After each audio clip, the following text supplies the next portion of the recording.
स्थगयति सिन्धुरवदनो देवो यत्पादपङ्कजस्मरणम् वासरमणिरिव तमसां राशिन्नाशयति विघ्नानाम्। हरिओम और नमस्ते मेरे प्यारे मित्रों, आप सभी का एक बार फिर से स्वागत है महाजन गुरुजी इस यूट्यूब चैनल पर। मित्रों, आज हम बात करने वाले हैं अनंत व्रत के बारे में।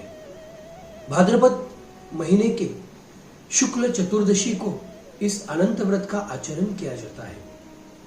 ये अनंत व्रत क्या है, इसका पूजन कौन कर सकता है, कितने वर्षों तक इसका आचरण करना चाहिए, ये व्रत का उद्यापन क्या है, ये व्रत की कथा क्या है, ये व्रत के बारे में सबसे पहले किस व्यक्ति ने किसे बताया था, इस व्रत का आचरण सबसे पहले किसने किया था, ये व्रत के आचरण का फल क्या है, ये सब प्रश्न ये व्रत से लेकर हमारे मन में है।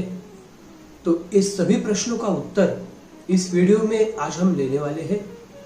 आप सभी से अनुरोध है कि इस वीडियो को आप आखिर तक जरूर देखिए। तो अनंत व्रत, इस नाम के अनुसार ही इसका अनंत फल है, अमोघ फल प्रदान करने वाला यह व्रत कहा जाता है। अनंत नामक महाशेष के ऊपर भगवान महाविष्णु क्षीर सागर में निद्रिस्त है, यह भाव धारण करते हुए वो अनंत भगवान का या अनंत स्वरूप में सर्प देवता का पूजन इस व्रत में किया जाता है, या अनंत नाम से ही इस विष्णु के स्वरूप को माना जाता है और उनका पूजन किया जाता है। भाद्रपद शुक्ल चतुर्दशी को ही अनंत चतुर्दशी कहा जाता है। इसी दिन पार्थिव गणेश जी का भी विसर्जन होता है और उसी के साथ यह व्रत का आचरण किया जाता है।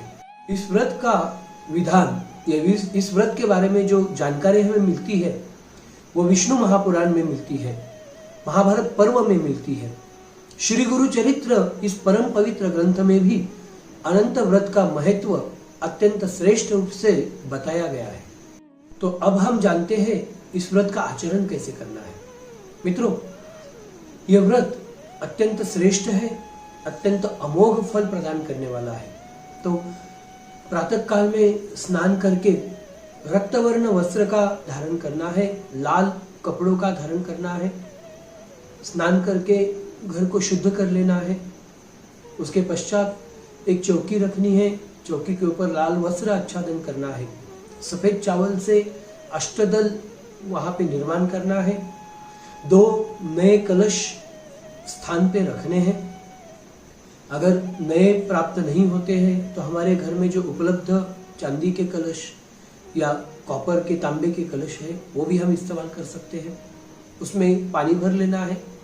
एक कलश में गंगा जी का आवाहन करना है, दूसरे कलश में यमुना जी का आवाहन करना है। आम्रपल्लव, आम के पत्ते दोनों कलश में रखने हैं।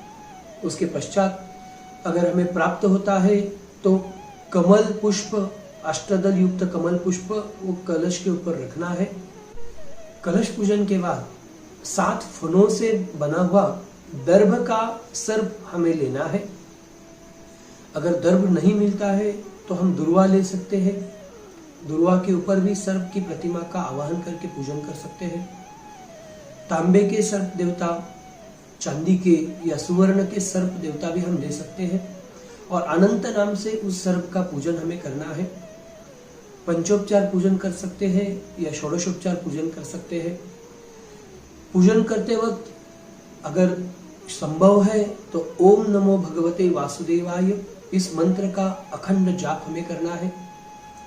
अगर वैदिक पूजन करना चाहते हैं तो पुरुष सूक्त से इस मंत्र का या इस पूजन को हमें आचरित करना है। पुरुष सूक्त का वीडियो, पुरुष सूक्त का ऑडियो आपको महाजन गुरुजी इस YouTube चैनल पर मिल जाएगा। विष्णु भगवान को ही अनंत स्वरूप मानते हुए उनका पूजन हमें करना है। अगर हमारे पास विष्णु भगवान जी की मूर्ति है तो वह हम पूजन में रख सकते हैं। मूर्ति नहीं है तो अनंत नाम से सुपारी हम रख सकते हैं। विष्णु भगवान की अगर प्रतिमा है तो प्रतिमा पूजन के पीछे हम रख सकते हैं और इस प्रकार से पूजन हमें करना है। इस पूजन में श्रेष्ठ मंत्र कौन सा है, तो बाकी कोई भी मंत्र हमें नहीं आते हैं तो ओम नमो भगवते वासुदेवाय इस मंत्र का हमें जाप करना है और इसी के साथ सर्प भगवान का अनंत नामक विष्णु का एक सर्वश्रेष्ठ मंत्र आपको बता के रखता हूँ। वो मंत्र का पाठ हमें पूजन के दौरान जरूर करना चाहिए। ये मंत्र है नमस्ते देव देवेश, नमस्ते धरणीधर, नमस्ते सर्वनागेंद्र, नमस्ते पुरुषोत्तम। ये अनंत स्वरूप में जो महाविष्णु बताए गए हैं उनका पिंगलाक्ष यह नाम अत्यंत श्रेष्ठ इस पूजन के लिए लिया गया है।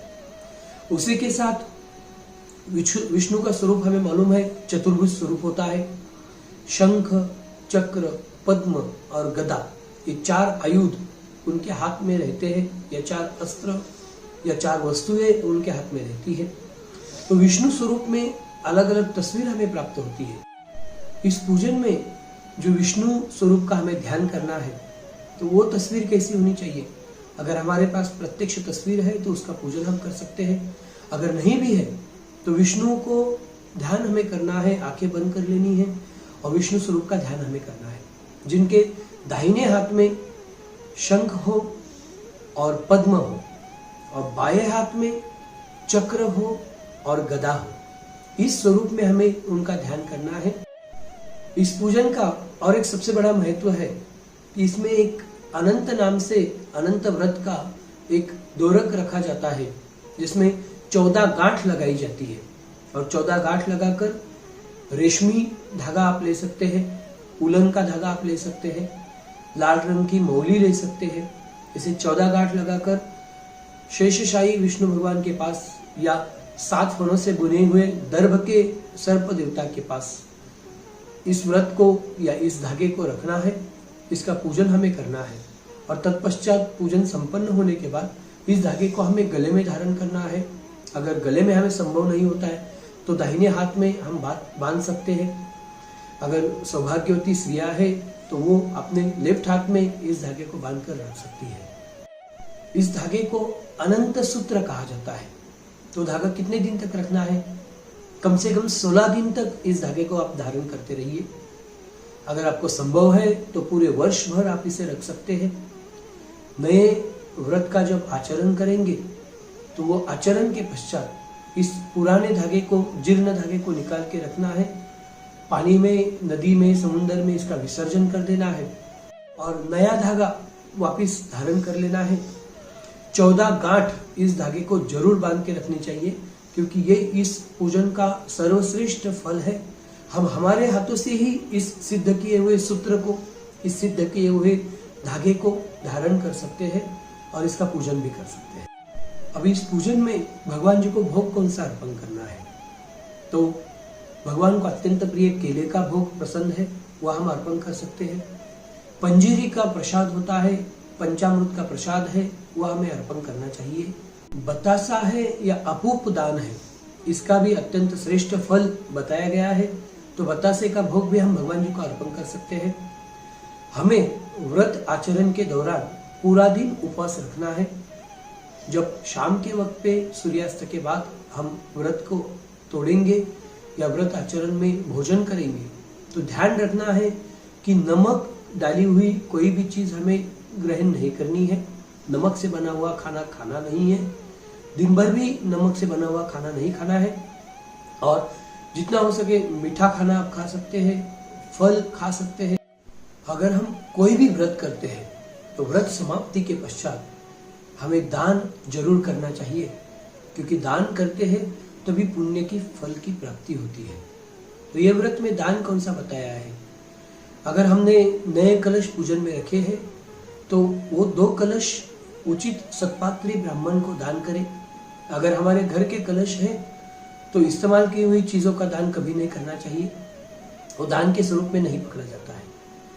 और घी और गेहूं, इसका दान इस व्रत के लिए अत्यंत श्रेष्ठ बताया है। तो ये घृत और गेहूं, इसका दान आपको व्रत समाप्ति के पश्चात या ये व्रत से संबंध में आचरण करने के बाद हमें दान करना है। ये व्रत तो हमने जान लिया, अब व्रत का उद्यापन कैसे करना है और कितने समय तक हमें व्रत का आचरण करना है। तो शास्त्र मान्यता के अनुसार 14 वर्ष तक हमें इस व्रत का आचरण करना है। 14 अंक इस व्रत के लिए अत्यंत श्रेष्ठ बताया गया है। अगर हमें 14 वर्ष तक नहीं संभव है तो अपनी श्रद्धा से 1 साल तक, 3 साल तक, 5 साल तक, 11 साल तक भी आप इस व्रत का आचरण कर सकते हैं। लेकिन सर्वश्रेष्ठ व्रत उद्यापन के साथ अगर करना है तो 14 वर्ष करना अत्यंत श्रेष्ठ रहेगा, क्योंकि 14 वर्ष में 14 बार इस प्रकार का इस व्रत का पूजन का आचरण हम कर सकते हैं। उद्यापन में क्या करना है? सर्वतोभद्र मंडल का निर्माण करना है, इसके ऊपर 14 कलश का स्थापन करना है, नवनाग का पूजन करना है, अनंत स्वरूप में विष्णु भगवान का आवाहन करना है। यह व्रत का उद्यापन आप हवन के साथ भी कर सकते हैं। अगर हवन नहीं संभव है तो पूजन के साथ भी इसका व्रत आचरण या व्रत का उद्यापन आप कर सकते हैं। व्रत उद्यापन के बाद वो 14 कलश 14 अलग अलग ब्राह्मणों को दान करें। व्रत समाप्ति के या उद्यापन के समय में 14 जोड़ियों का पूजन किया जाता है। सपत्नीक बैठे हुए यजमान का पूजन किया जाता है, उनको उचित दान दक्षिणा प्रदान करनी चाहिए।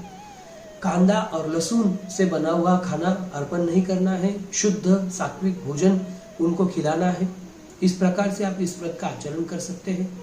व्रत उद्यापन के दौरान भी ओम नमो भगवते वासुदेवाय इस मंत्र का, इस महामंत्र का जप आप अखंड कर सकते हैं। अब जानते हैं इस व्रत को सबसे पहले किसने बताया था और किसे व्रत करने के लिए बताया गया था। महाभारत काल में पंडुपुत्र जो पांडव थे, उन्होंने द्यूत क्रीड़ा में अपना संपूर्ण राज्य गंवाया और उस राज्य गंवाने के बाद उन्हें 12 वर्ष का वनवास प्राप्त हुआ। और जब वो वन में भटक रहे थे तो भगवान कृष्ण जी को उनकी दया आ गई और भगवान कृष्ण उनके पास आकर पहुंचे और साक्षात भगवान कृष्ण ने अनंत चतुर्दशी के दिन अनंत व्रत के नाम से इस व्रत को करने के लिए युधिष्ठिर को बताया था। और युधिष्ठिर ने स्वयं इस व्रत का आचरण किया था और इस व्रत के आचरण से उन्हें राज्य की प्राप्ति हुई थी। और महाभारत युद्ध के पश्चात उन्होंने अनेक वर्षों तक उस राज्य का उपभोग लिया था। व्रत की कथा क्या है? तो इस व्रत की कथा अलग से एक वीडियो बनाकर महाजन गुरुजी इस YouTube चैनल पर मैंने रखी हुई है। आप इस व्रत की स्तोत्र स्वरूप में या श्लोक स्वरूप में कथा श्रवण कर सकते हैं, इसका आप आनंद ले सकते हैं। मित्रों, आज हमने जान लिया इस सर्वश्रेष्ठ व्रत के बारे में। हम जानते हैं कि कुछ व्रत है जो महीनों तक चलते हैं, जैसे एकादशी है हर 15 दिन में आती है, संकष्ट चतुर्थी है वो महीने में एक बार आती है। तो इस प्रकार से व्रत है जो अलग अलग समय में आते हैं। लेकिन ये व्रत ऐसा है कि जो वर्ष में एक ही बार आता है और इस वक्त पे अगर अनंत चतुर्दशी को हम इस व्रत का आचरण नहीं करते हैं, हमें अगले वर्ष तक उसका इंतजार करना पड़ेगा।